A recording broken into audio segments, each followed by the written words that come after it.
சற்று முன் கிடைக்கப்பெற்ற மிக மிக முக்கியமான செய்தி ஒன்று வெளியாகியிருக்கு. ஸ்டாலினை சுற்றி வளைத்த டெல்லி போலீஸ். அதாவது வருகிற 2026 சட்டமன்ற தேர்தலில் ஸ்டாலின் அவர்கள் எப்படியாவது வென்றுவிட வேண்டும் என தொடர்ந்து திமுகவின் முக்கிய நிர்வாகிகளுக்கு அழுத்தம் கொடுத்து வருவதாகவும் தற்போது தகவல்கள் வெளியாகியிருக்கு. ஆனால் டெல்லியில் இருந்து ஸ்டாலினை எப்படியாவது சுற்றி வளைக்க வேண்டும், அவரை மீது கைது நடவடிக்கை மேற்கொள்ள வேண்டும் என திட்டங்கள் தீட்டப்பட்டு வருவதாகவும் தற்போது தகவல்கள் வெளியாகியிருக்கு.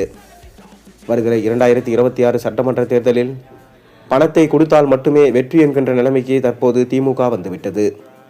அதனால் இம்முறை பதுக்கி வைத்திருக்கும் கருப்பு பணத்தை வெளியே எடுத்து வருவார்கள். இதன் மூலமாக அமலாக்கத்துறை கைது நடவடிக்கையை மேற்கொள்ளலாம் என்கின்ற திட்டங்களையும் தீட்டி வருகிறார்களாம்.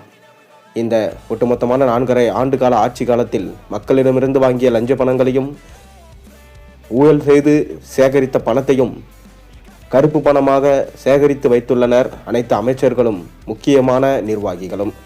இதை எப்படியாவது கண்டுபிடிக்க வேண்டும் என அமலாக்கத்துறைக்கு உத்தரவிடப்பட்டுள்ளதாம். ஒவ்வொரு முறையும் அமலாக்கத்துறை வந்து தமிழகத்தில் முக்கிய அமைச்சர்களை ரைடு நடத்தி அவர்களை கைது செய்ய முற்படும் போதும் டெல்லி சென்று ஸ்டாலின் அவர்கள் சந்தித்து விட்டு வருவார். ஆனால் இம்முறை அதெல்லாம் நடக்காது என்கின்ற தகவலும் தற்போது கிடைக்கப்பெற்றுள்ளது. கண்டிப்பாக முக்கியமான அமைச்சர்கள் கைது செய்யப்படுவார்களானால் அவர்கள் இம்முறை தேர்தலிலும் போட்டியிட முடியாது என்கின்ற தகவலும் தற்போது சமூக வலைதளங்களில் வேகமாக பரவி வருகிறது.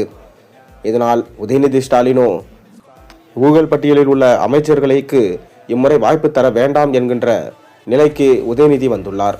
தமிழக மக்களோ மீண்டும் அமலாக்கத்துறை கைது நடவடிக்கை மேற்கொண்டு ஸ்டாலினோ அப்படி இல்லை என்றால் மூத்த நிர்வாகிகள் அது அமைச்சர்களை கூட்டி சென்றால் கண்டிப்பாக மக்கள் எதிர்ப்பு வாக்குகள் தான் அவர்களுக்கு கிடைக்கும்.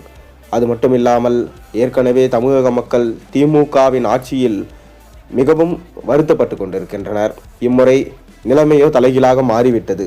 அதிமுகவுக்கு தங்கள் வாக்குகளை செலுத்த வேண்டும், அப்படி இல்லை என்றால் தவேக தலைவர் விஜய்க்கு வாக்குகளை செலுத்தலாம் என்கின்ற நிலைக்கு அவர்கள் வந்துவிட்டார்கள். கண்டிப்பாக இம்முறை கைது நடவடிக்கை மேற்கொண்டால் நிச்சயமாக திமுக இம்முறை ஆட்சி அமைப்பது கடினம்தான் என்கின்ற தகவலும் தற்போது வெளியாகியிருக்கு. 2வது முறை எப்படியாவது ஆட்சியை அமைக்க வேண்டும் என திமுக தலைவர் ஸ்டாலின் தொடர்ந்து வலியுறுத்தி வரும் நிலையில் கண்டிப்பாக இந்த விஷயம் பேரிடியாக ஸ்டாலினுக்கு இருப்பதாக சொல்லப்படுகிறது. நீங்க என்ன நினைக்கிறீங்க? கண்டிப்பா ஸ்டாலின் அவர்கள் இம்முறை மீண்டும் ஆட்சி அமைப்பாரா, இல்லை 10 ஆண்டு காலத்திற்கு அவர் காணாமல் போய்விடுவாரா? உங்க கருத்துக்களை மறக்காம கீழே கமெண்டின் வாயிலா தெரிவியுங்க.